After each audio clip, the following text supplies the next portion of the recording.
Hello everyone and welcome to the biggest weekend of downhill and cross-country racing of the year. It's the UCI World Cup Finals from Mont-Sainte-Anne, Quebec in Canada. A venue we've been coming to for over 3 decades, and this weekend is going to decide some titles. Starting off with the junior women's downhill final. My name's Rick McLaughlin. Joining me in the booth this weekend, Cedric Gracia and Aaron Gwynn. Boys, what a place to end the season. What a place, yeah. We've been racing different tracks here, and every time it's a challenge, and Aaron?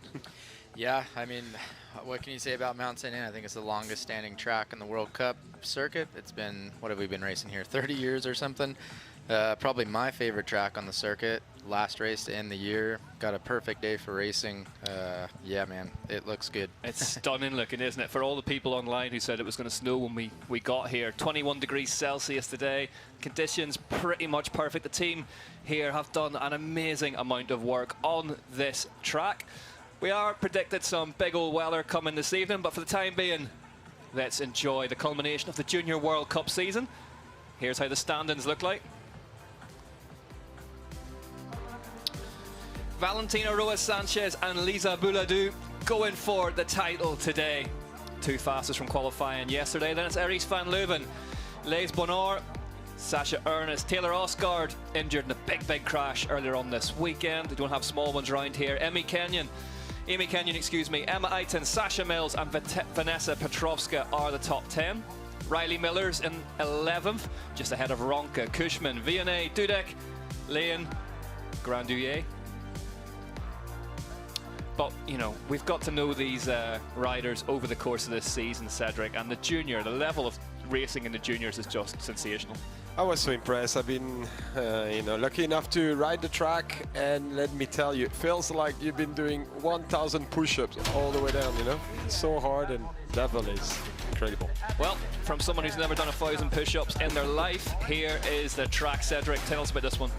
Right away out of the gate, rocks. You enter in couple switchback, high speed, and all of a sudden the first wood section actually quite floaty and good speed, and when you cross the ski slope again, another wood section a lot slower, but we all know how fast it goes on the other ski slope, and the 2 last wood section, really awkward, really hard to keep the speed, easy to have mechanical, is going to be key today to save the material. Yeah, Aaron, we walked the track during practice, and the amount of punctures, broken rims, broken frames, this place really does a number on bikes and bodies, doesn't it? Yeah, nobody's been immune to the issues this weekend for sure. I think I've seen every single top rider come down with an exploded wheel, flat tires, you name it, it's been happening. Huge saves. Thankfully, it looks like most of the top riders have been able to get through the weekend at least healthy and into finals, hopefully today and tomorrow. But yeah, awesome track this week. They did a lot of work actually here this year. There's a whole new fresh section in the middle that's brand new for this year.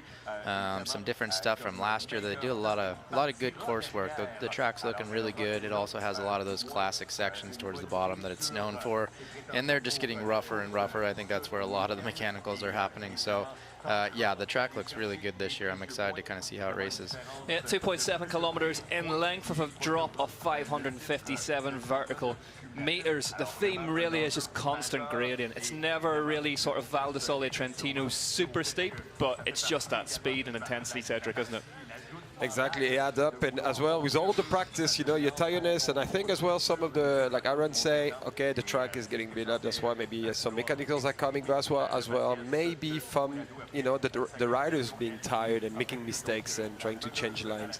Look how it is right now. This section, it's so hard, like 2 or 3 different lines there, and I stayed there for a long time, and so many options, and so hard to hit, you know, the same line every run.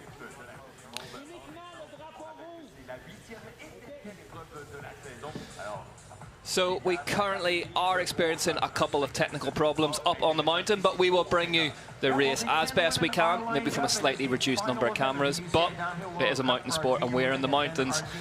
Beautiful time of year to be in Quebec. So as I say, the 2 fastest qualifiers from yesterday, Lisa Bouladou and Roa Sanchez, will be the last at the top. And Aaron, you know what it's like to head into a title deciding finals run. What's going through their young heads at the minute? Oh man, hopefully. What's trying to not go through their heads at the minute? Yeah, I think that's the big thing. I think it's, you know, when you get in these big moments, I think at least for me, the focus is to not overcomplicate it. You're still going to ride your bike as fast as you can from start to finish and try to keep it off the ground and air in the tires. Don't make it more complicated than it needs to be. Try to forget about the title and the points and everything that's on the line and focus on yourself and the track and just ride the best you can. But obviously, much easier said than done. Well, you were pretty good at it, so it's probably pretty easy for you to say, but they have been inside the top 4 all year. As we go now to Sophie Lawrence, on course for Canada, fittingly a Canadian opening the course here today. Big fast straight section here, Cedric. Yeah, this section as well, it's one of the fast section, and you're entering in that first wood section. Nice big berms, but already a lot of compression from the start.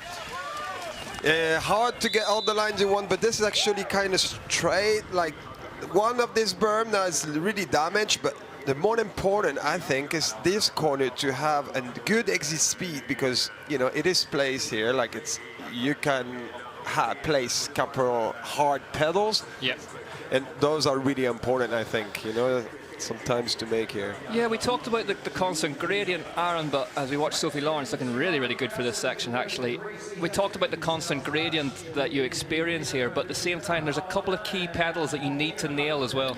Yeah, for sure. I mean, it's not an easy track, but it's so physical on the upper body. But like Cedric said, coming out of that right-hand turn, that turn has been here since I've been racing the last 15 years. And every year you feel like it kills all your speed. You got to throw down a little mini sprint and then right back into it. So it really keeps the heart rate high. So when you get into these tech sections, there's just nowhere to rest.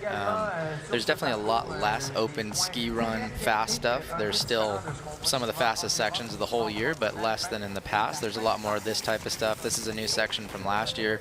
A lot of options. Track really gets technical in here and then comes back out onto the ski slope. So it's pretty relentless this year with that new section that was just a little further up the track. Like it really is technical top to bottom here. A lot less places to kind of take a break.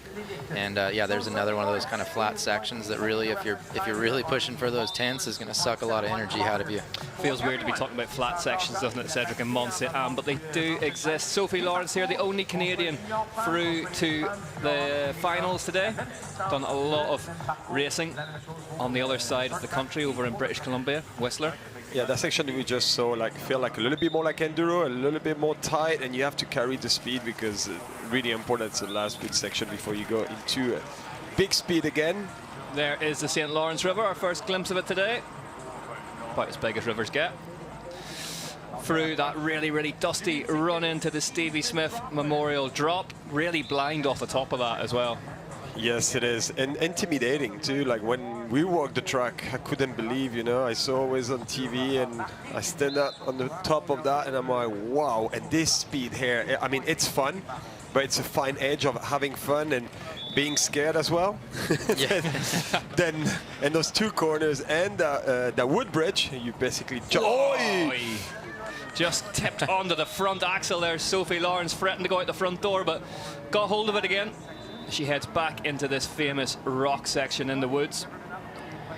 Yeah, this rock section, every year there's just less and less dirt. When it rains here in St. Anne, like it really rains. And like it tends to. Yeah, and it just, you know, when it does that, it washes all the dirt out. Every year there's less and less dirt. I mean, you can see there's just nothing left up in there anymore. So it just gets rougher and rougher every year. But thankfully the course guys here the last few years have, in my opinion, really done a great job to kind of do some things to keep the track challenging, add some new sections, but also do some maintenance and fill some things in where it gets too much and then there's not really a lot of lines. It's just so rough that it just isn't a lot of fun to ride. So I think there's a good balance, but definitely, as always, St. Anne, I think the hardest bike or hardest track of the year on bikes and bodies and all that. Yeah, I mean, they've been it's been made all the more difficult for them by the fact they haven't had rain here since the start of September, which if you're building a track, if you're working on a mountain bike trail, you know a bit of moisture in the ground makes things a lot easier. You're not just shoveling dust around as Sophie Lawrence heads through that final wood section.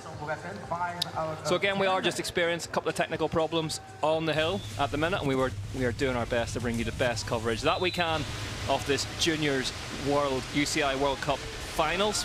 Sophie Lawrence, our first woman on track today from Canada.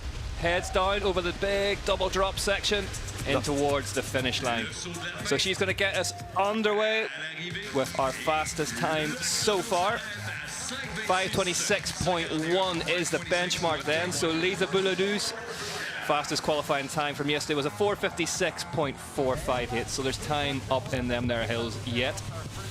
Those two like rock garden just before those two drops at the finish line, really, I remember seeing Aaron Green opening up this line, taking the inside on the race. I was like, how is going to turn? And I did that line in the dry. It was so good. Kale Cushman from the USA. Sorry to interrupt you, Cedric. Just getting caught out there on that penultimate little rock section. That will have cost her speed down towards this big pull for Kale. There you go. As she heads down towards the finish line and crosses the line with a time 18.3 seconds quicker, so a 5:07.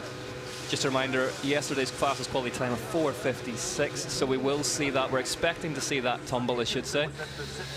Abigail Ronka's next up on track. The braking zone is hard. It's always kind of moist there. Yeah, for sure. This track's tricky. I mean, it just throws everything at you. You got rock sections, you got really high speed stuff, and even the dirt. Like you get into sections here where it's just completely dry powder, like Val de Sol, and then you get down here towards the bottom, it packs in. It's got a little bit of that grease layer on top. You can kind of see right about here. Totally different conditions and different sections of this track. I think that's why the riders love it. I mean, it's as proper of a track as you could ever hope for. It really has everything. It's very well rounded. Yeah, it looks like she must have had a problem. Yeah, she's back. She has done a bit of racing between the last European leg and snowshoe. She was out on the enduro bike. Abigail Ronka, she won the Mid-Atlantic Super Series, 6th round of that one, and then 9th in Snowshoe, West Virginia last weekend. So really finishing the season strongly. Goes around that drop. Beeline. Yeah, bummer. It looks like if she must have had a crash there in the second split. Other than that, her splits have been really good. Yeah, 17.6 seconds back into second place for Abigail Ronka. Really hard to carry the speed on those drops, you know, like you need to jump that last jump, and it's big. It's a big pull. Emma Aiton then, 7th in qualifying yesterday for the Swiss rider, currently sitting 8th in the overall. She's impressed us this year, Cedric, hasn't she? She's been really up and amongst it all year. Exactly, and she's showing us as well right now how to carry speed on the exit speed on the corner. Really important. She's going for the big one. This is really important. And she's going to be on 5:01, first place right now. Into fastest. Aiton into the hot seat at the UCI World Cup finals then for the Swiss rider. Job well done and a good end to a good season. She was smooth at the end, like carrying a lot of speed, and this is so important at the bottom. Try to use the terrain as much as you can. Get that free speed, really important today, because you know, it's a long track. It's going to be hard for some people to place, like we said earlier, some hard pedals. Here we see Amy Kenyon for Pink Bike Racing, the UK national champion. Yeah, similar in some respects to Leah Gang in that if you lose speed anywhere on those fast sections, it costs you the whole way down. It's hard to find it back again. Yeah, for sure. It's a tricky balance. I mean, this is looking like a good run here. She can get over these last She's 2.5 doubles. seconds faster now, Kenyon. Kenyon down towards the line. Can she round out her season with a win here in Mont-Sainte-Anne? Amy Kenyon goes fastest by 2.535 seconds.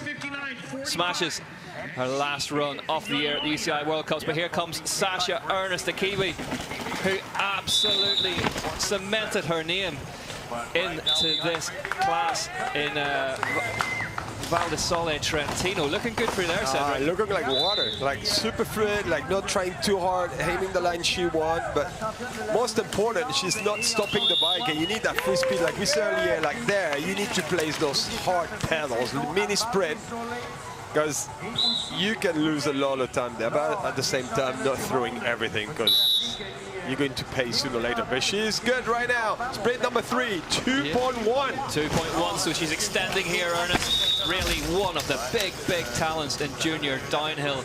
She was superb, as I say, in Italy earlier on in the year and was part of that all-Kiwi podium at the UCI World Championships in Fort William, and a rider that a lot of teams have on their shopping list this off-season. 49.7 on the speed trap.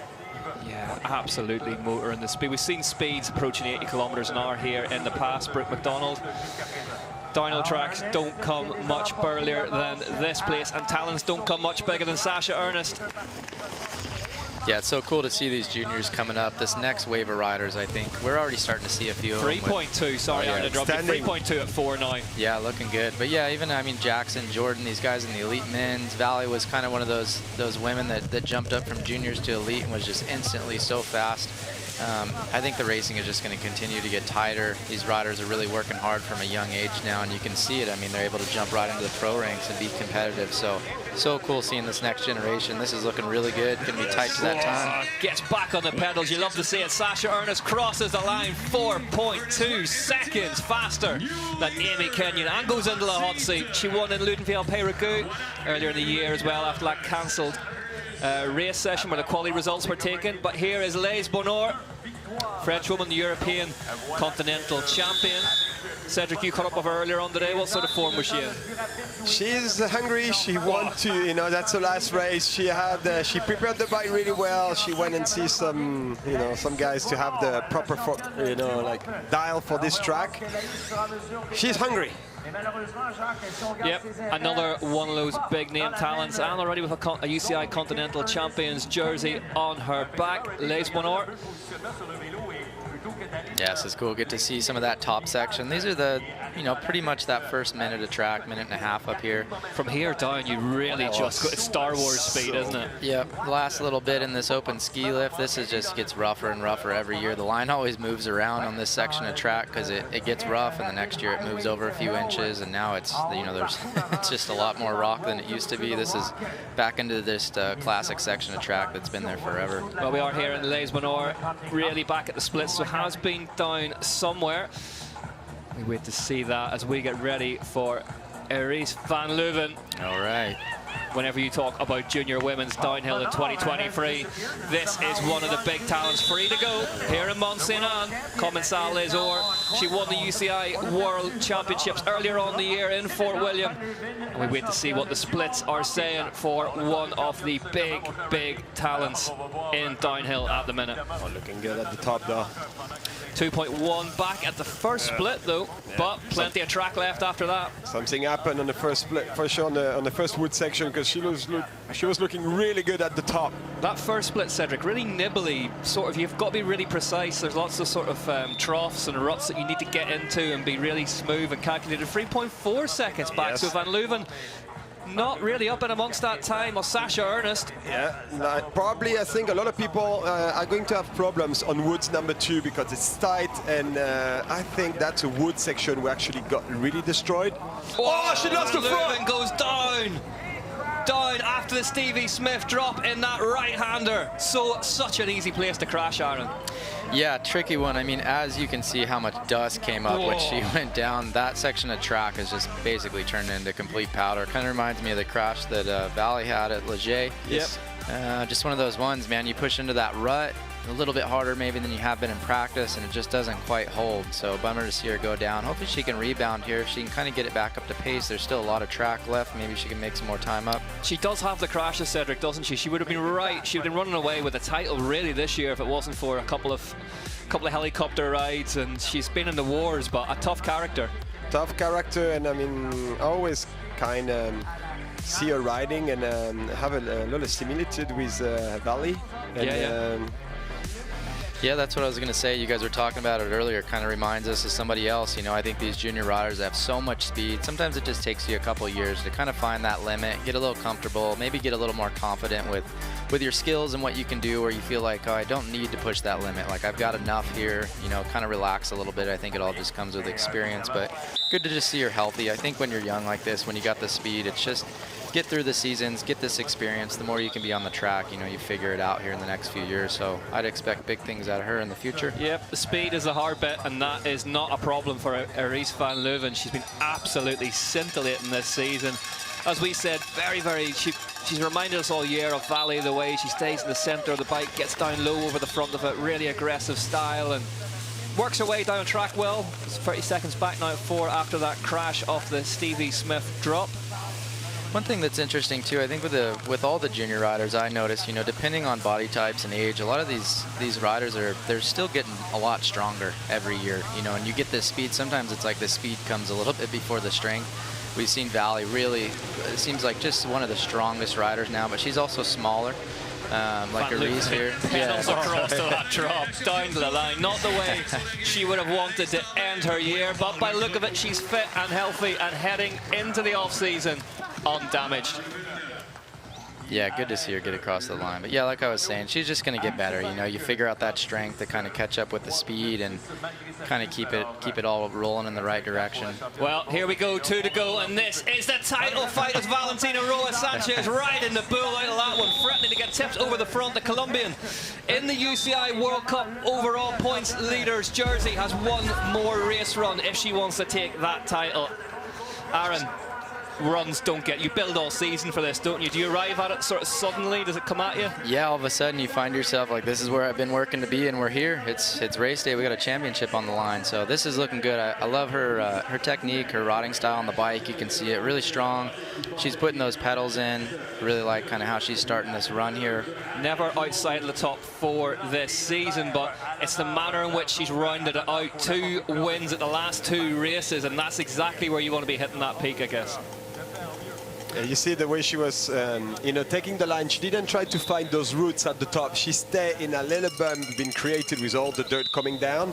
And I think that's the key maybe today. But like you say, Aaron, I like the style as well. It looks like she wants more and faster. Yeah, and I'm always interested when I watch junior riders, because there's certain body positioning and technique and stuff you need to have on the bike, and there's certain things you can get away with for a little while, but you know as the speeds pick up that some of those things just aren't going to fly. She's got a really good kind of posture in her upper body. It looks like just a really good technique. As she gets faster and stronger, you know, the speed, she's going to be able to handle it. Really nice through there. That transition, yeah, she was quick. That transition factory machine, virtually silent. They came down past us a couple of times, which for an alloy bike, really, really impressive. That team really, really supporting junior women's downhill especially, so great to see. And fair play to them, it is paying off. 1.2 faster at the second split for Roa Sanchez as she heads towards the UCI World Cup overall title. There's one more rider who can take it away from her left at the top, Les Bonheur. But for now, let's watch her down over the Stevie Smith drop. She did her homework on the wood number 2 and number 3, definitely. Really good for that rock section after the drop as well. Just plotted a straight line, rode it. Look at the putty position, like she's holding it. Cedric, you did a couple of runs here earlier on this week. How tough is that hands? How tough is that, just that hand grip, arm strength? Yeah, and you know, you would expect a spot, you know, like you can relax a little bit, but no, it's so bumpy. You need to be on your A game there. If not, trouble could happen way faster than you think. 52.2 kilometers an hour. As we wait for the third split, 2.1 seconds faster now. If Valentina Roa Sanchez can go fastest here, she is going to take the title. That's, be careful, those 2 wood sections. So hard to carry the speed, but she's managing it really well there. You can see the impact and hear the impact of the wheels on all those rocks and compression. Valentina Roa Sanchez needs to finish this one out, needs to go fastest. If she does go fastest here, she will take the UCI World Cup overall title. Gaps away off that rock section. The team can hardly watch at the bottom. Yeah, this would be so cool for that transition team. I know a lot of these. Oh man, yeah, there we go. Faster now. Yeah, looking good. This is really that type of track, man. By the end, if you're strong, there is some time there where you can just keep extending, but you've really got to want it. You got to be able to hold on to those handlebars. This is looking good. She's building as she's going. Well, this is, it's been a big, big year, and this is a big performance on perhaps its biggest day from Valentina Roa Sanchez. The Colombian heads down towards the line. Is she, though, heading towards the overall title? Valentina Roa Sanchez crosses the line. Yes. Goes fastest by 3.2 seconds, and that should be enough to lock up the UCI World Cup overall title for the Colombian. Oh, congrats. So cool. What a ride. What a season for Valentina Roa Sanchez. Definitely built the ride once she got down the track. She built the ride and she increased like the margin. Listen, she's a young rider, Aaron. We don't want to heap on the pressure, but Colombia, South America, just in love with mountain biking. It's so good to see a future star emerging from that part of the world. Yeah, so cool. I've known some really good riders from there back in the day, and yeah, the fans and the culture, everything down there, so behind mountain biking. So cool to see this. I'm sure there's going to be a lot of people freaking out back home right now. Look at the eyes, Cedric. The eyes one, you could see, like she was aiming already to the finish line. You see that? She was looking at the right. That's where the finish line is. Valentina Roa Sanchez, superb then. Well, Les Bonheur is still at the top, so we have one to go here in Mont-Sainte-Anne in Canada. In Quebec, here is Les Bonheur. The French woman has fought so superbly all season long. Again, never outside the top 4. And Aaron, when you're looking at these junior riders, you can't train for that kind of consistency, can you? Oh. Yeah, I think consistency, obviously looks like she's had an issue up there already. 9.8 on split number 1. Something happened. But I mean, if she can really pull this back together, there still could be a podium ride happening here if she can kind of do what she did yesterday. But yeah, as a junior, it's so hard to have the consistency. The tracks just throw so much at you. There's so many different conditions, the weather, I mean, everything. To kind of be able to be consistent at that age, I think, me being a team owner and stuff, you definitely consider those types of things. That's exactly what you want to see in riders, ideally. But yeah, hopefully she can kind of gather this back together here. And look, you didn't lose that many of them, but she's had a great year. She's been beaten in terms of the overall. Is this fuel for the fire this winter then for Les Bonheur? Yeah, absolutely. I mean, she's been so solid this year. I think you can take a lot away Lisa from this. Bouladou, I should say. Sorry, not Les Bonheur. Yeah, you take a lot of positives. You know, obviously a little motivation probably after today. Probably not how she wanted to end the season, but I think on a great track, just keep pushing for next year, kind of keep the fire burning here. Yeah, Bouladou, she's been great all year, as I say, never outside the top 4 on that Commencal machine. Cedric, the French keep bringing them through. Yes, looks like every time they find new ones. I don't know. But she looks amazing in the bike, and look at that. She's 7 seconds back on the split number 2. She's taken 2 seconds back there between 1 and 2. And I mean, on the hardest part of the track as well, and not so easy. Yeah, I was going to say that. I'm like, this is looking good. I'm kind of curious to see where the pace is going to be. She might be riding a little bit, you know, when you know you've had a crash and you want to win, it's like, okay, nothing to lose now. Let's just throw everything at it and see what happens. So Bouladou won her only race of the year in Leogang at round 2. 52.7 kilometers an hour. It's fast. That's all or nothing, that inside line there as well. The bike gets away from you on that stuff. There's no bringing it back. And this braking here, really important. You have to make that left bend, and you know now it's going to be the spot when you have to go through really quick, smooth, try to get as much speed as you can, because those 2 last wood sections are so key today. It really is the last 2 rounds that have been so important in terms of this title race. As I say, Valentina Roa Sanchez, she won the last 2, where Lisa Bouladou 2 4th places, and you just can't give away that many points, can you? Not today. Yeah, so tight. Yeah, this is going to be probably a hard one to swallow here. She's going to know she had the pace here to challenge for a win and potentially even win it if she keeps this momentum going here, but that's always good to know. But Bouladou's got that experience now, Aaron. She knows what that feeling of being alone at the top with a title on the line is like, and that can serve you well, I guess. Oh, wow, split number 4. She might not be out of this. Sorry, we're counting her out here. She's not done yet, Lisa Bouladou. It's looking good. She's on the charge. 4 seconds is going to be a lot to find down here. She's looking really strong as well, not ragged at all coming through here. She could be, what's she on pace for, at least 2nd maybe here if she can keep pushing, get through these last couple of jumps clean, get the sprint to the finish. Well, let's get her to a line in. It's been an absolutely superb season for Lisa Bouladou. She's over that big double drop safely. Bouladou down to the line and goes 3rd, having been 7 seconds back, but the overall title will go to that woman, Valentina Roa Sanchez. The first bit of hardware in a weekend full of title deciders has been decided. Valentina Roa Sanchez takes the UCI World Cup overall title in the style that you want to do it, by winning the last round of the year. Aaron's nodding knowingly there. That's the way you want to do it. No better way. It's great to win a championship, but if you don't win that last race, you know, we have a short memory as racers, and that's the thing you remember, like, oh man, I really wanted to win that race. So But great rides all around. Good to see these girls all healthy and happy, and I think a lot of them got a lot to take away from this year. Those two there, Ernest and Van Leuven, have been breakout stars though. So here is what that means in terms of the results of this race. Valentina Roa Sanchez, Sasha Ernest, Lisa Bouladou, Amy Kenyon and Emma Eiton in the top 5. Then it's Cushman, Bonnar, Ronka, Lawrence and Iris Van Leuven in 10th with that big crash just after the Stevie Smith drop. But good to see her moving around, fit and healthy at the bottom, Cedric. Yeah, so like I say, Aaron, like the last race of the year, you want to do good. But we're going to see a lot happen today, I think. On the men's as well title. Look at Smooth, she was there. She was quick, like from side to side, bam, bam. She was not waiting. She was anticipation. Look, like the way she was. Look at the eyes now. You see, she's looking at the finish line already. She's looking already at the after party, Roa Sanchez. But she turns, she changes direction. She gets the bike to turn really, really well, doesn't she? So good. Body position, like say Aaron. You can see the determination. She wanted more, faster, now. Here she is. She's at the bottom.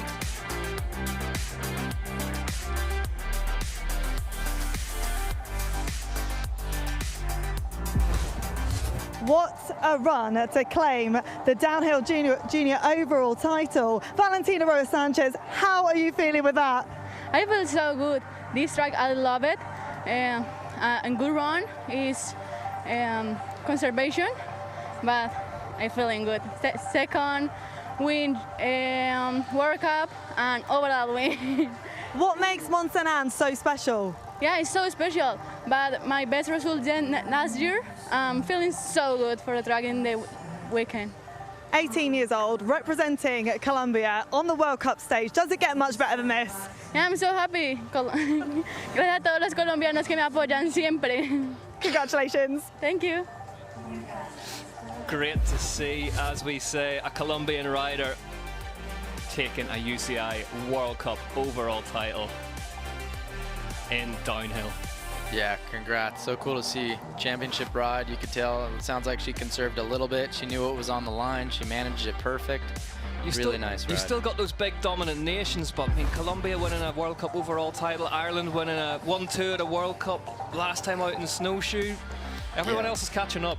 Love to see it, man. Truly an international sport. Here are the standings then. Roa Sanchez takes the title by 30 points ahead of Bouladou. Then it's Iris Van Leuven in 3rd, Ernest in 4th, Bonnar in 5th, Kenyon in 6th, Eiton in 7th, Taylor Osgaard, hopefully she will mend up well, in 8th, Sasha Mills, and Petrovska is 10th. You have to say they were all extremely consistent throughout the season. But we're getting ready for fireworks. The men's junior UCI World Cup downhill finals on its way to you from Mont-Sainte-Anne in Canada.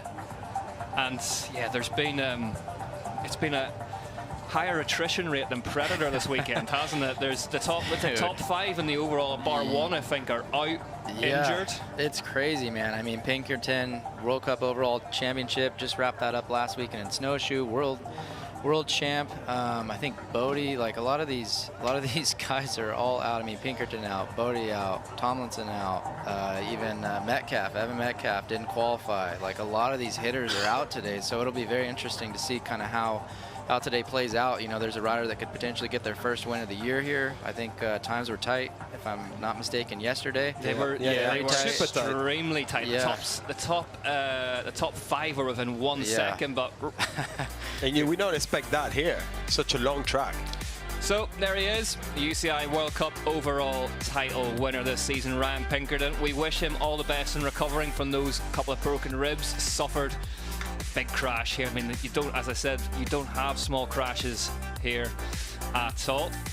Cedric sneaking in the shot as ever. But Bodie Kuhn is out. Of course, joining Pinkerton on the sidelines, as well as Chris Hauser, Henry Kiefer. They're all been in the wars. But here is how the standings sit currently. So Pinkerton and Kuhn, 1st and 2nd. Then it's Abaya, Hauser, Metcalf. Didn't qualify yesterday. Ponvian, Hooter, Marini, Falke and Jewett. So a big opportunity here for one of those guys to take a UCI World Cup win. Don Platt was the fastest qualifier yesterday. Then it's Danny Castellanos, Kiefer, Pelletier, Villardo, Griffith, Juvenal Mosel, who's been really, really strong last couple of rounds, and then Lanyo. So, I mean, one downhill racer's misfortune is another opportunity, Cedric. Always, you don't want that, you know, but you're fighting for the last race of the year, and like we saw yesterday, it's so tight, and the level of the juniors today are just impressive. They're like elite. Here we go then. Here is your start list. Ro Osfeldt on the last page there, the Israeli who impressed us so much last week's back in the mix. Luca Furlow from Muck-Off Young Guns from the UK, and then finishing us off today will be Viardot, Griffith, Falke, Platt, the fastest qualifier from yesterday, but Leo Abea, by result of being the highest in the seeding at the final, will start last. So Don Platt was the fastest qualifier yesterday with a 4-minute 12.076 run. Fast down here. Quick as that.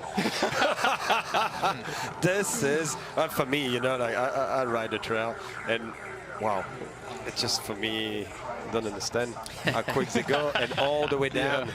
Riding the trail versus racing the track. Yes, Different exactly. vibe here for sure. Yeah, exactly. But Aaron Lee, we've, you know, Cedric and I have been in since the start of it. You've joined us towards the second half of this year for the junior racing, and the junior men's, the talent level in that generation is just so high, isn't it? And we're missing Henry Kiefer, who, out with a broken wrist in Andorra after winning the UCI World Championships, and you can make a case for any of the top 10, top 15 winning it. Yeah, for sure. I mean, so many of these guys have won races or been so close this year, and a lot of them are out, had injuries here, especially these last couple races have really been kind of claiming people.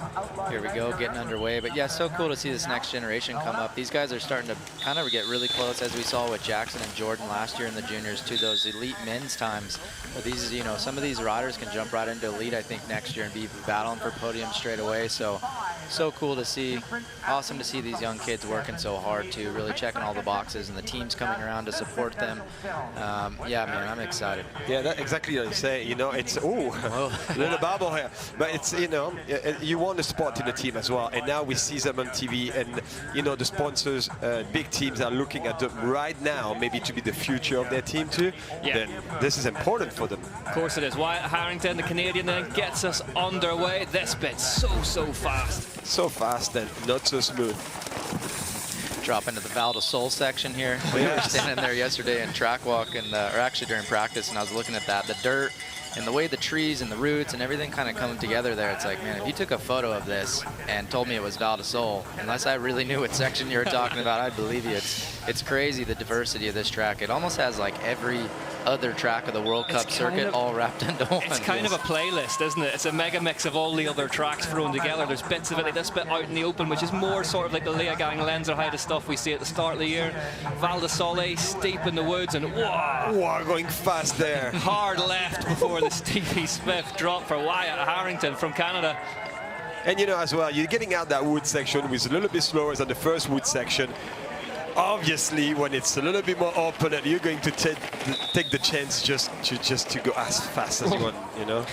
This feels so good on the bike. Yeah, this is a cool section. So fast. You make this left here, and then you maybe you have just a little bit of strength left in your hands, and over these next 20 seconds, that's usually where mine completely goes away, and then you just survive to the finish.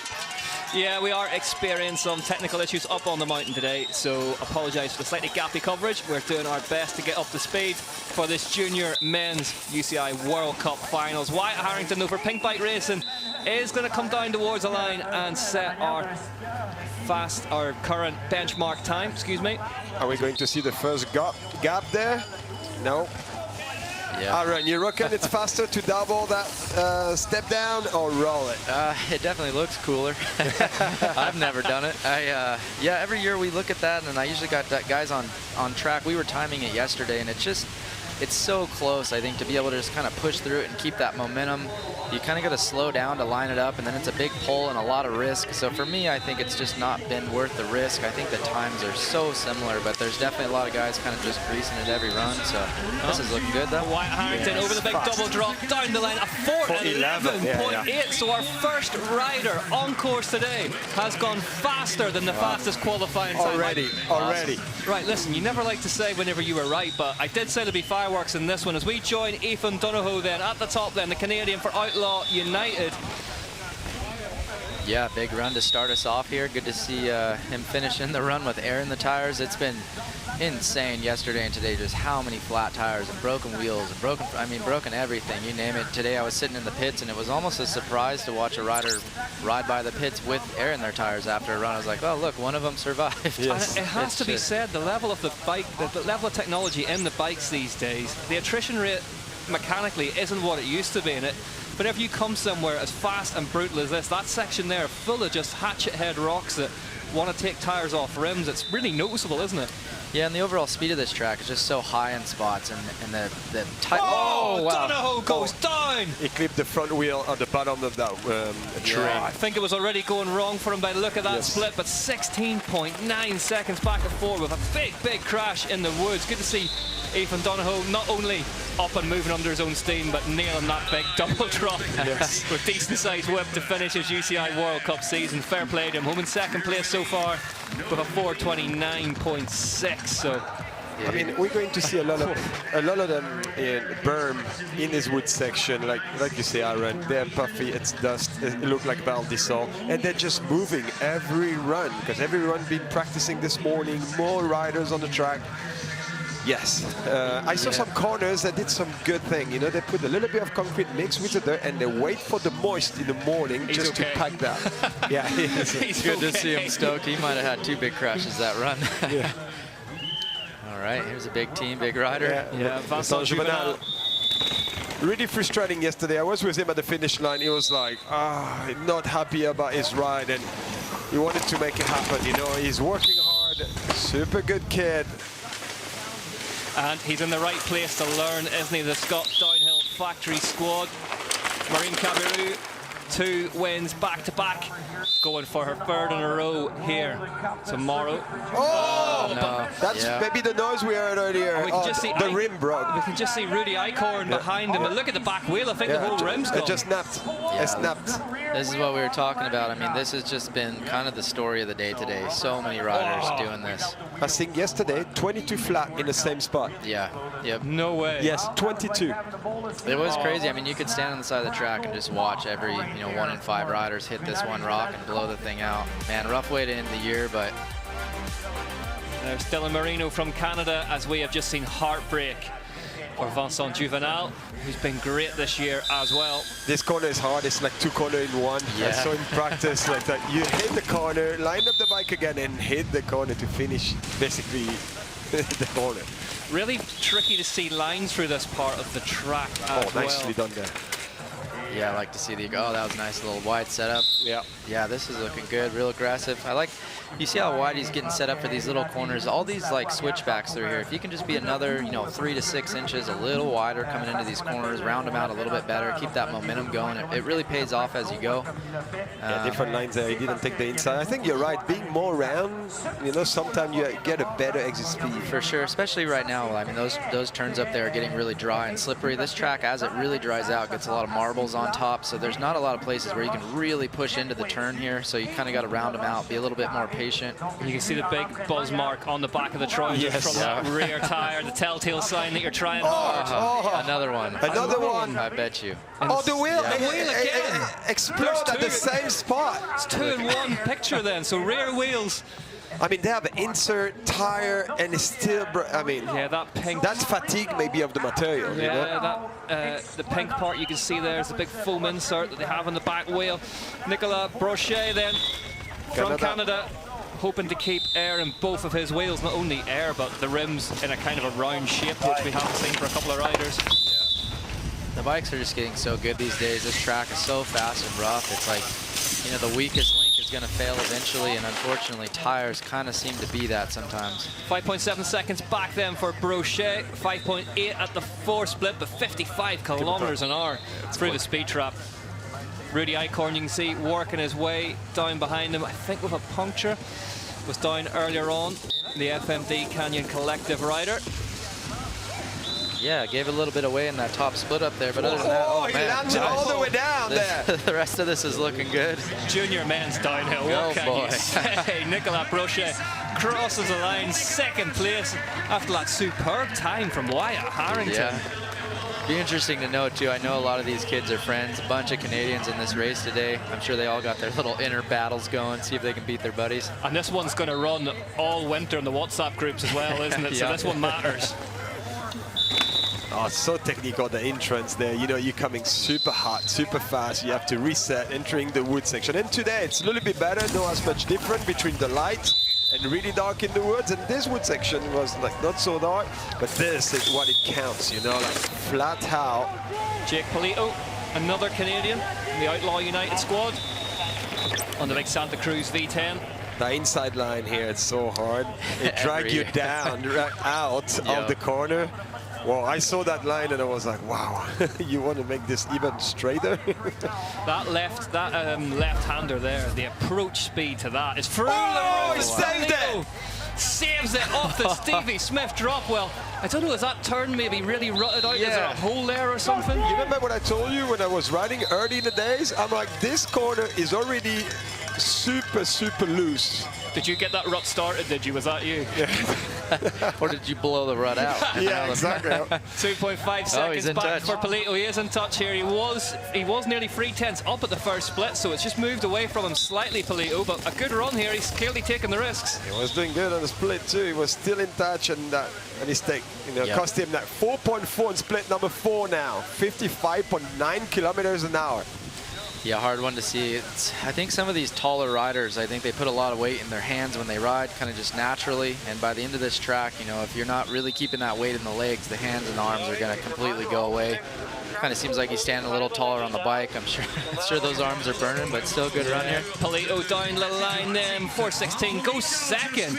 We missed Ro Osfeldt, the Israeli rider, 5.1 seconds back, but good run from Osfeldt. Here we go. This guy's been super impressive in practice, watching him ride, how he's linking things up. Got a really good team, some fast teammates. I'm sure able to learn a lot from those guys over at Pivot. Yeah, and there's quite a big squad of younger riders on that Pivot team now as well. There's a few of them, and they've got Marshy, the legend, on the spanners for them, so plenty of experience there. Yeah, and sharing lines and cameras and looking at everything all together, I think it's definitely really important for those young riders. Yeah. 2.7 on split number 4. 2.7, so it looks like there's speed at the top so far, but critical section there. You see, like inside line or outside, it's really hard to judge which line is fastest there. But Jewett down the line. 2.8. 2.8 seconds. So I'm just so impressed with that first time that we saw first from run, first rider, boom, 2:11. Yeah, curious to know what happened to him in qualifying yesterday. Must have been a little bit of an issue because he's definitely set the bar here early. Another Canadian, Jake McLeod then for Outlaw United. You see how low he was in the travel on the front fork. Yeah, tricky one here on suspension. I know some of our guys on our team went a little softer in the shock today. Just trying to get a little more compliance. This track will just kind of beat the heck out of you, especially in these flatter sections. Just trying to keep that bike active. McLeod this is off the bike. Off camber, that big off camber rock. Yeah, you can't see it from that angle. From this angle, it looks like those rocks are totally smooth on the backside, but on the front side of those rocks, they're literally like curbs that are going away from where you want to turn. So you kind of almost got to wheelie up into the face of each one of those, and if you catch it just wrong, it pushes the front wheel out. We've seen that kind of year after year here in St. Anne. Big crashes in that section. It just kind of comes out of nowhere. But yeah, if you could see it from the other side, it was rough. Well, down to the line then, Jake McLeod risked it all. Paid the price, but lives to fight another day, crucially. So many young Canadian talents here this weekend, as you would expect, in the most famous track in the country. How hard it is, Aaron, as well. When you practice zone by zone, you work your way down, you work all the section, and after that, you have to link everything. It's so hard. Yeah. Oscar Griffiths from the UK. Yeah, linking this together, Aaron, really a mystery for a lot of people. Griffiths really high in that turn. Yeah, kind of it was high. I don't know if that was on purpose, but it ended up looking pretty good. Oh, yeah, there we go. Yeah, double that. Yeah. That's the risk there. There is a little double. You can kind of get up over that little wall going in, but when you do that, it shoots you into that tight turn. So hard. It's hard to get slowed down and get that turn smooth. This is that new section we were talking about. This is all brand new this year. It's really cool. So quick there. And those two corners inside 9. Oh boy! Huge crash for Griffiths. That's the concrete corner I was telling you earlier, where they mix the dirt and concrete to make sure that corners survive. But obviously way too high. Good to see him okay. That's good to see him moving, yeah. Underway again. That's about 30 feet further down the track from where Bodie had his huge crash. Yeah, that new section is tricky. It's really fast and it kind of S's around and it gets narrow. So when you're really pushing, those trees and everything start to get tight. So if you're off just a little bit, things can really go sideways pretty fast. That crash from Bodie Kuhn, he shared it on his social media, just about as horrible as they come. As we see a bit of mid-air pedaling. Brock Haas. 4:11 seconds. Look at the time. 11.7 goes fastest with one of the most eventful couple of seconds of riding we've seen this season. And the end clip just at the finish line. That's the first time I ever raced here in 2008. I did the same thing. Did a big goon air off the finish line jump and then started to pedal and completely blew the foot off. Man, great run. It would have been good to see some of that big run. Brock Haas, the number 13, nearly bit him, but got her to the line fastest. Yeah, love seeing people go fast with the 13. I always love that number, and I love that a lot of people are scared of it. Every time I'd get it, it was like, yeah, here we go. I embrace it. I love that stuff. Extra confidence. Yeah. Luke Wayman from New Zealand then. Well, be interesting to see what the splits are saying. He's certainly, I'm going to go out on a limb here and say that Brock may have lost a little bit of time towards the end of that one, but... Oh, he's in touch. There we go. Wayman crosses the line and goes third fastest, 0.7 seconds behind Hawes. Yeah, this is what we were talking about from yesterday. Exciting. Those times are starting to get tight already. Good to see some of these guys finishing runs, getting down to the bottom. Yeah, well done. Got that New Zealand national champ sleeve looking good. Euro champion on track. Yeah, here we go. Nothing. Oh, it's a great no. 7.3 seconds for 8 seconds for Ponvian now. All right. 58.5 kilometers an hour. He's in a hurry. Here comes Nathan Pontian, then he was faster than Antoine Vidal at the European Continental Championships earlier this year as a junior rider, faster than the elite winner. So what is this time? It looks like this could be colossal from Ponvian. There's a big opportunity today for the Frenchman. Crosses the line, goes fastest with a 4:02.69 seconds faster. Even the finish line is not long enough for him. Even the guy he knocked out of the hot seat enjoyed that one. Yeah, well what a done. ride. Crazy. I'm going to go out on a limb here and say that could be... that could do it. That could do it. But next up, Owen Rick. What can he do? Yeah, here we go. Able to see some of this stuff at the top part of the track.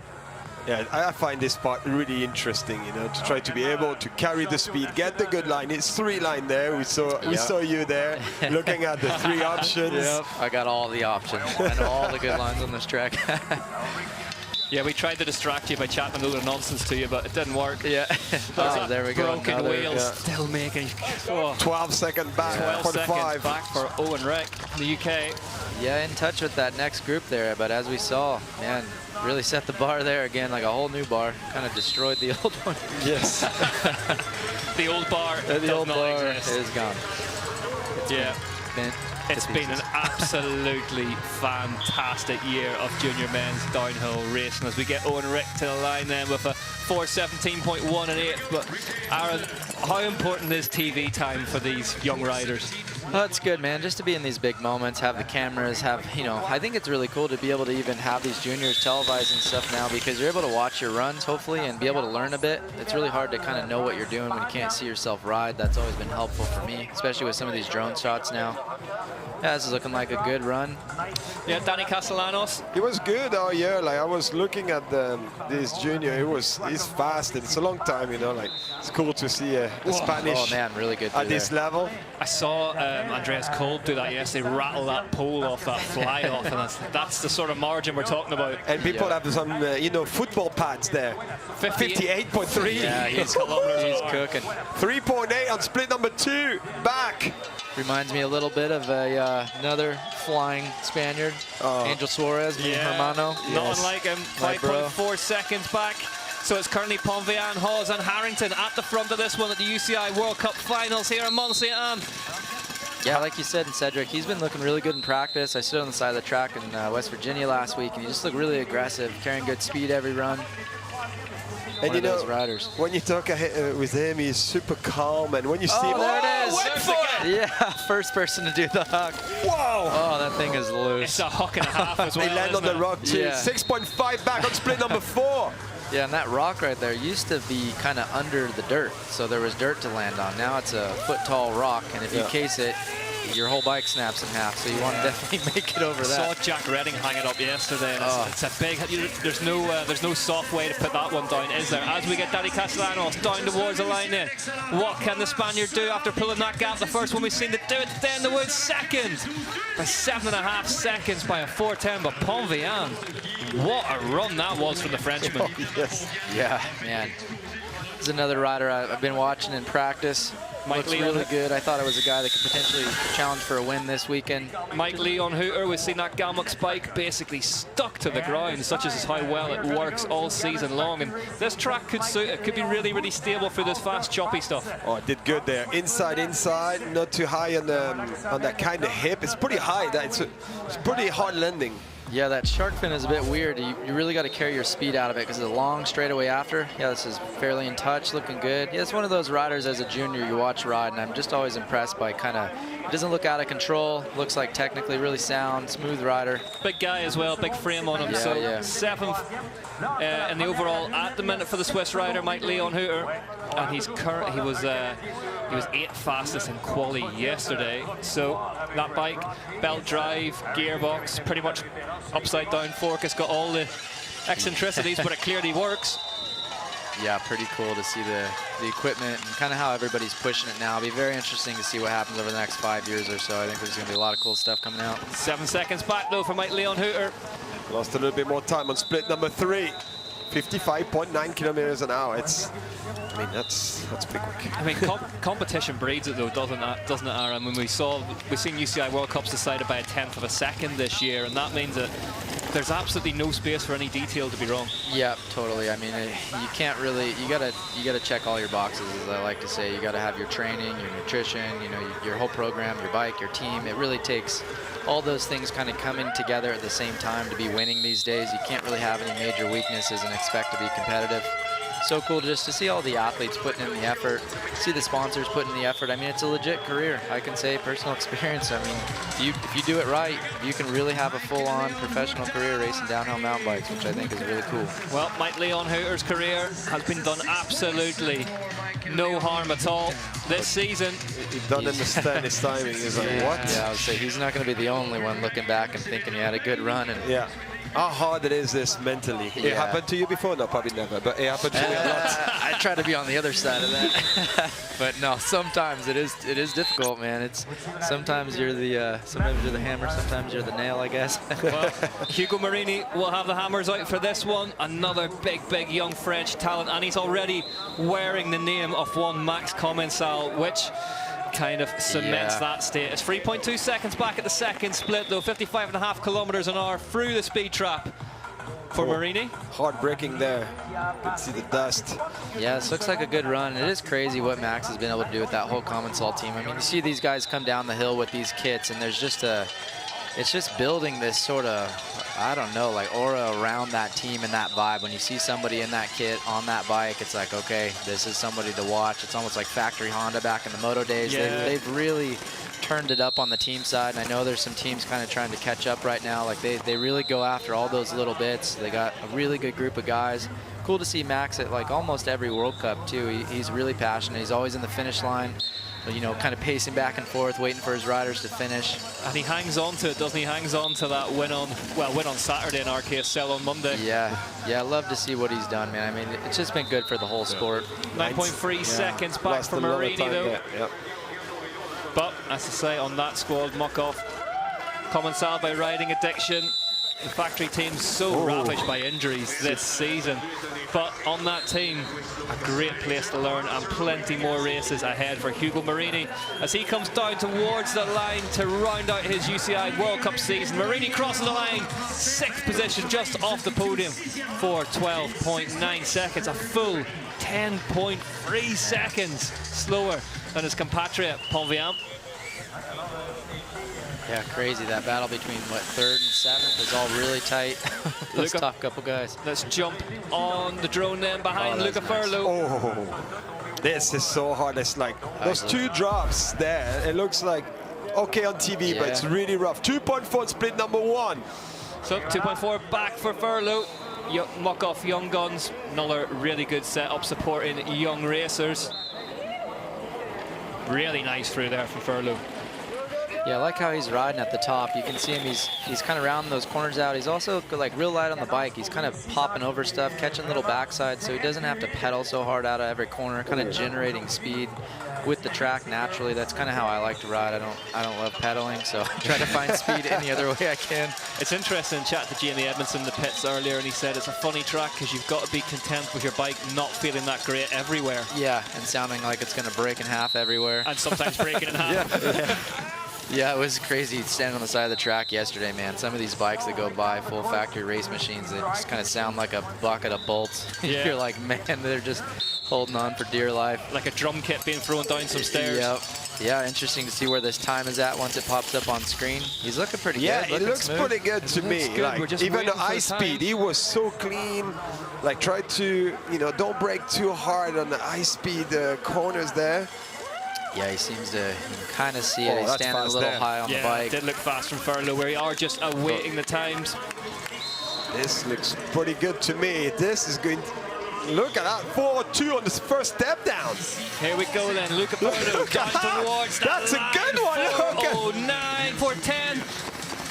Furlow crosses the line as the timing screams. Struggle to keep up with him. Let's wait and see what they say. Checks the bike, all looks good. Get a foul on the front. I had a leaf in there somewhere. He picked up a passenger somewhere along the line. John Mosel then for Forbidden Synthesis team. That corner is so hard. It's just one line, and you need to grab the end of that berm. Yeah, you can see it. I mean, he's going for it right now. Really pushing here at the top.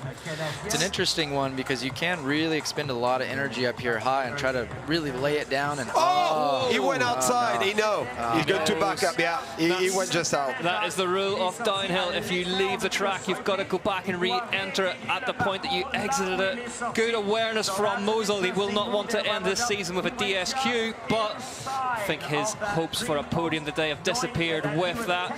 Got on the podium in 2nd place in Ligier earlier in the season. 2nd place in Ligier is more than worthy.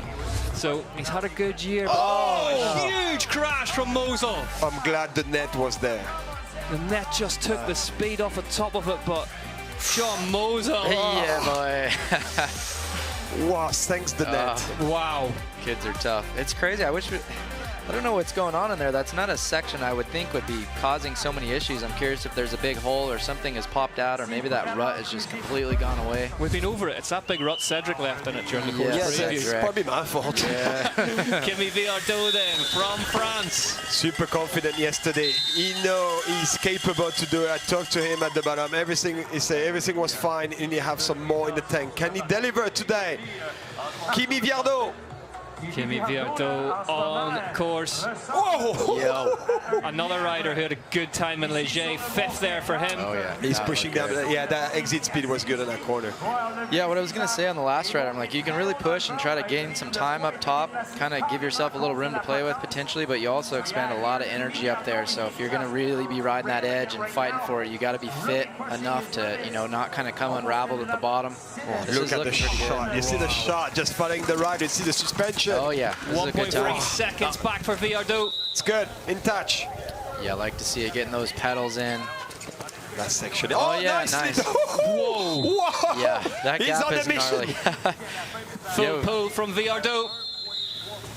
Yeah, good to see this. This is one of those tricky sections. You go from like some of the fastest sections of any track, and then right here there's a right-left that they're so tight before you jump back out onto the ski lift here. So I can give you an update then. That time that we reckon looked really, really good from Luca Furlow from the UK was good enough for second place. Oh, awesome. Nice ride. But Kimi Viardot is just 2 seconds back. So there are those times then. Pontvian, Furlow, and Danny Castellanos in 3rd place. But there is a Frenchman on track who would like to get in the mix. Be careful in that corner. There Oh, is that nice. corner. Wow. Yeah.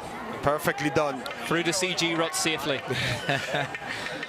Such a cool section of track, man. Just legendary stretch of track right here. This big fly off here is full chat. He's pushing the envelope right now. 56.6 kilometers an hour for Kimi. Oh, the limit on the track there. And right out to the side on that one for the entry into that rock section.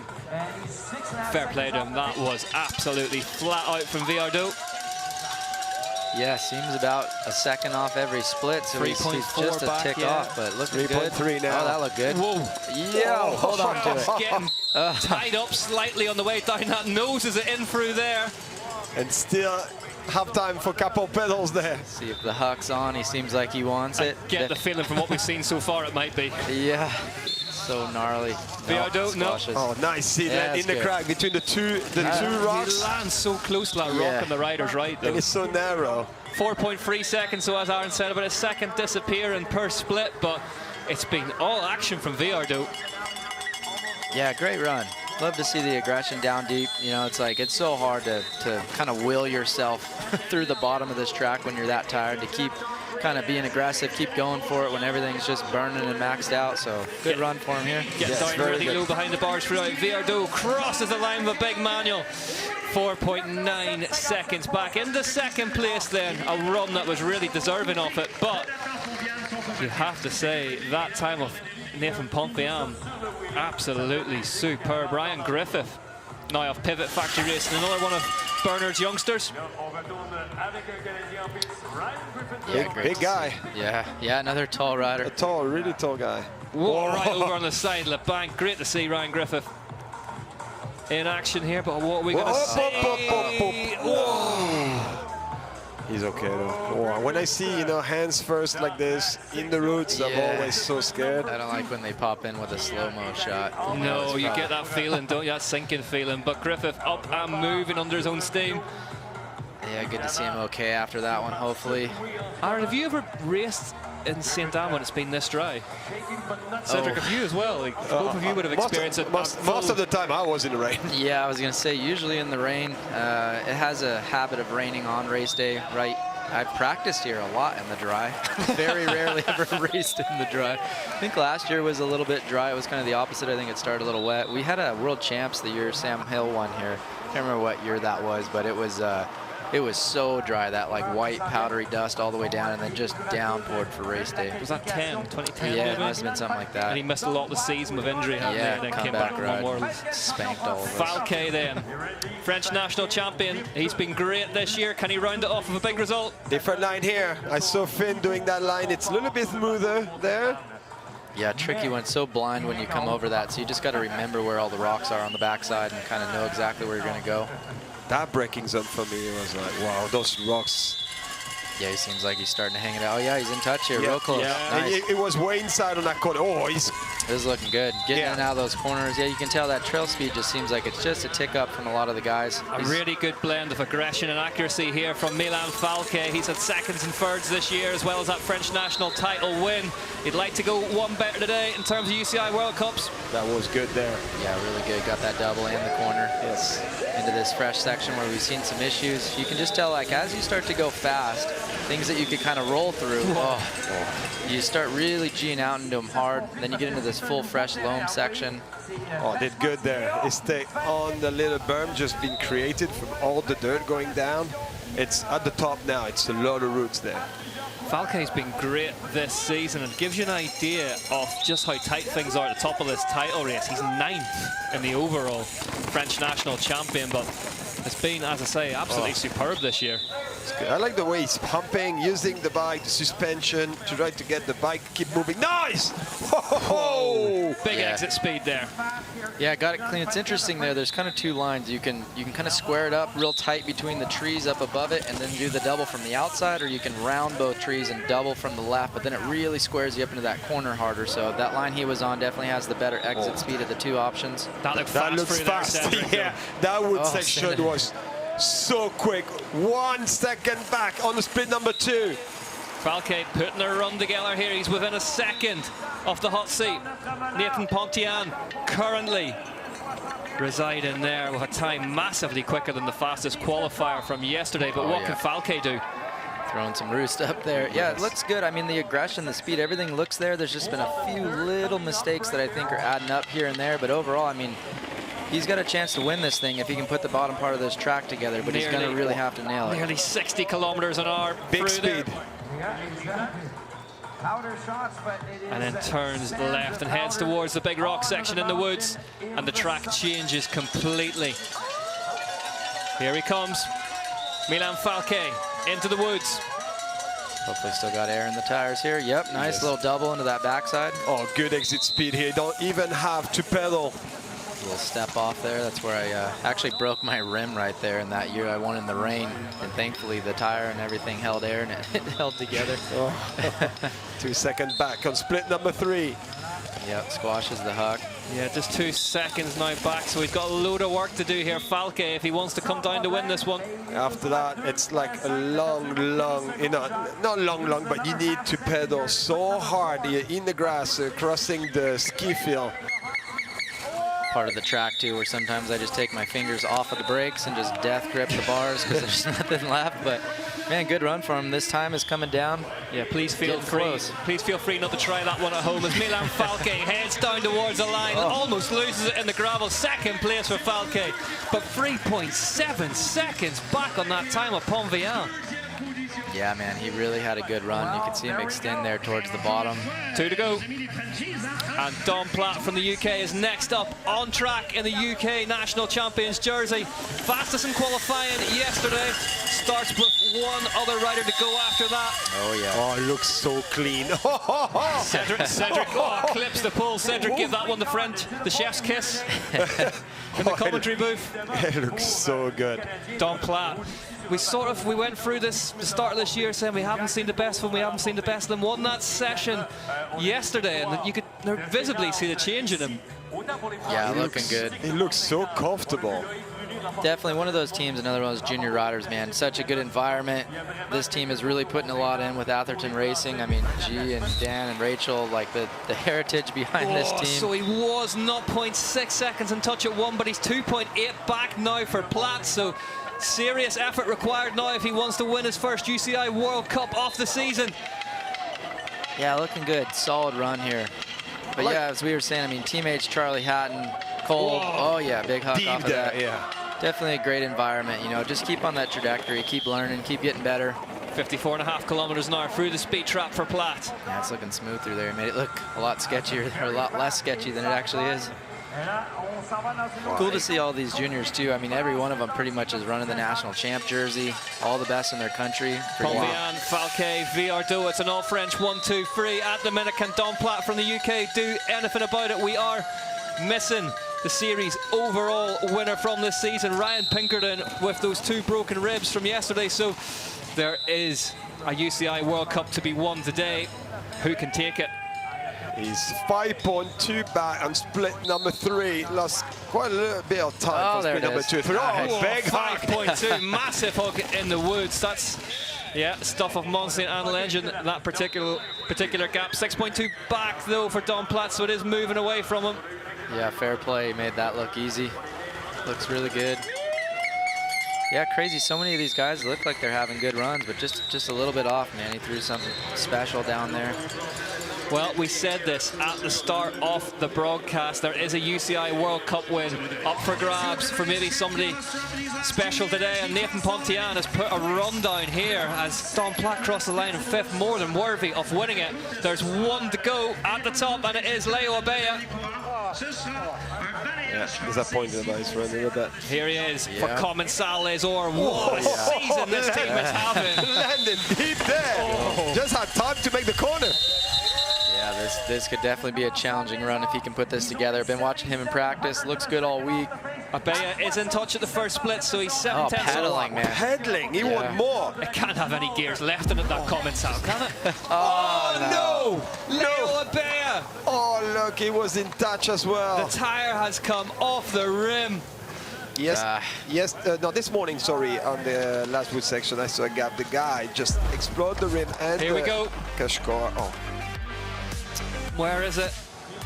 Oh, right there. Why? It don't. I mean, I wouldn't expect that to happen there. I don't even know. He probably cracked it before and it just snapped it there. But it's all smiles on the podium for the man who's going to win his first UCI World Cup of the year. The last time of asking, Nathan Mont-Sainte-Anne, 1, 2, 3 for France. 1, 2, 3. Voila! Well done. That was a great run, man. Definitely. Yeah, I got to leave the commentary booth happy after the elite men's downhill last time out. Cedric's going to leave it happy after this junior men's here in Mont-Sainte-Anne. Yeah, you Frenchies, you guys gotta chill out. This is getting out of hand. Disappointment for Leo Abea. You know, he was up there, last man to drop, and really in a section where we haven't seen anyone else suffer a puncture. It just went on him, didn't it? But maybe what we say is, Aaron, you know, the track is getting, like, the track suffer a lot after all those practice, and maybe under that new section it is rocks, then they're going to start to appear there. Well, it's Mont-Sainte-Anne, Falquet and Viardot 1, 2 and 3 here at the UCI World Cup Finals in Mont-Sainte-Anne in Quebec. And what a special run this was. Talk us through this one, guys. Well, you can see he was carrying a lot of speed on those corners, and let me tell you, they're not that easy. He took the inside line there, but this, I think it's more where he made the game. That is gnarly. It's so big. It's big and it's tiny, and he's a tall rider, and trees all over the place. Absolute millimeter precision there, Aaron. Yeah, that gap is pretty wild. It's really far. It looks kind of smaller on here, but it's probably a good 20 feet. You got to land, like Cedric said, in such a small little gap, or you're going to hit your pedals on the bank. Yeah, you can see it. Battle wheelie down the landing. Attaboy. How big is his frame? Double XL? Great Took run. nearly 10 seconds off the fastest qualifying run from the US. They could hardly get the bike stopped at the finish of it. What a big talent this young man is. It just looks like another day in the office. Yeah. Looks like he's barely breathing. So we mentioned it. He did set the fastest time of the weekend at European Championships as a junior. Yeah, that's impressive. Going to be another one of those French riders going fast. Nathan Mont-Sainte-Anne then sets the checkbooks fluttering here in Mont-Sainte-Anne. Milan Falquet second, Kimi Viardot third, then it's Verlo and Platt from the UK up and amongst it. Danny Castellanos is sixth. Then it's Mike Leon Hooter 11th, Jewett 12th, Polito, Ostfeld, Owen Reck, Brochet, McLeod, Donahoe, Griffith. Well, that was certainly, as we predicted, completely unpredictable. Yes. Yep. And it's going to happen probably the same. Yeah, I can't imagine. I can't imagine tomorrow's going to be much more predictable for the elite finals. Yeah, I can't wait. I feel like, all right, we're ready. Where's the elite finals? Let's go. It's like, we got to wait another day. Yeah, it's going to be very interesting. I mean, that time could actually hold up through the whole weekend. Looks like we're going to get some weather overnight and into tomorrow. Thankfully, this is one of the best tracks as far as handling weather. I think it'll be a great racetrack either way. Might even slow it down just a little bit so we see maybe a little less flats, which would be nice. Here are the standings then at the end of an action-packed 2023 UCI World Cup Junior Downhill season. Ryan Pinkerton takes the title. Nathan Mont-Sainte-Anne up into second place. Bodie Kuhn third. Falquet fourth. Abea fifth. Hauser 6th, Metcalf 7th, then Mike Leon Hooter, Hugo Marini and Dom Platt. Big run that up into second place for Mont-Sainte-Anne. Yeah, there's a few names in there that I think we're going to continue to see for a lot of years to come. Really tight spread of points as well. Yeah, that's so tight. That's what I was looking right now. It's, wow. That battle for second is real tight. Yep, absolutely superb season. We have enjoyed it thoroughly. Great to see the young guns out on course, and to say the top 5 in qualifying yesterday on the same second. Well, we can hear from this man very soon. He rolled the dice, took his chances, and was rewarded in Mont-Sainte-Anne. Well, congratulations to Nathan on your first ever Junior World Cup win. It was crazy out there. We saw so many crashes, including your little crash landing at the end, but it doesn't matter when you're over the line first. We've got Kimmy here to translate. Thanks for joining us, Kimmy. Well done today as well. Thank you, you too. Yeah. So Nathan, elle t'a dit juste que c'est ta première Coupe du Monde, ta première win. Donc qu'est-ce que ça fait? Il y a eu beaucoup de crash. Comment t'as fait pour en arriver là? J'ai vraiment tout donné. J'étais bien, j'ai fait un bon run propre, sans trop d'erreurs, et ça m'a permis de finir premier, je pense. So yeah, he did a clean run. He gave 100% of he had, and yeah, it makes to the end and great. So yeah, he's very happy. He started the week in 6th position with regards to the overall. He's now finishing in 2nd. How pleased is he with that result? T'as fini 6e au qualif. Comment t'as fait pour grappiller des secondes à la finale? En qualif, j'ai assuré, et à la finale, j'ai vraiment tout donné. Et j'ai essayé de faire un run propre ouais, j'ai vraiment tout donné, quoi. Voilà. Yeah, he did a safe run in quali, so yeah, in finals he gave just all he had, and yeah, that's it. Well, congratulations and thank you, Kimmy. Yeah, massive thanks to Kimi Viardot for that one. He can put the invoice in the post. That was.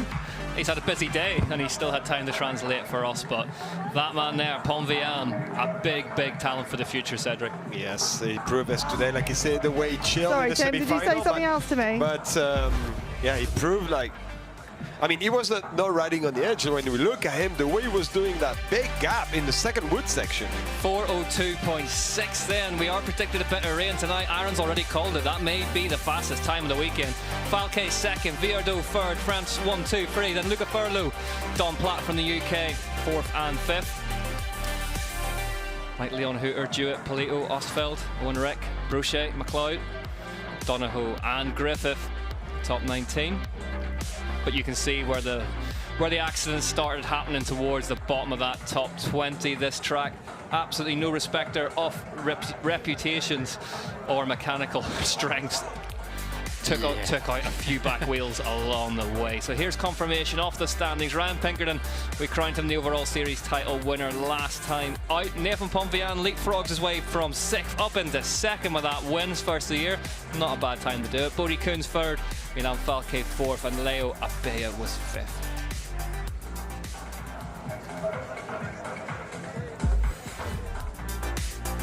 That slow-mo is so good. See the cool shot there. Yeah. And again, you can see the eyes, can't you? Knows exactly where he's going. Finger on the top of the level. And then pedaling. Pedaling. Made it look easy too. It's crazy for how many guys were struggling. It looked like it was just another run for him, but look at the chain slap. Well, as we watch the slow-mo of Nathan Pont-Sainte-Anne, let's just get a quick heads up to a busy UCI World Cup Finals weekend and what you can expect from us.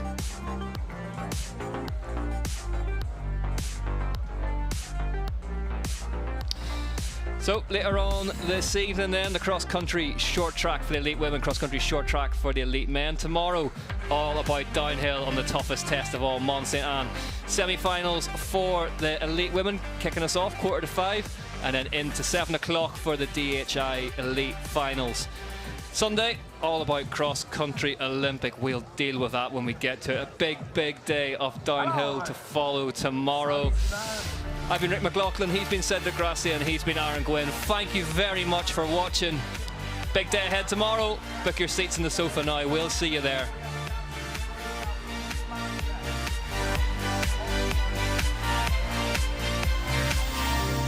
Jacket.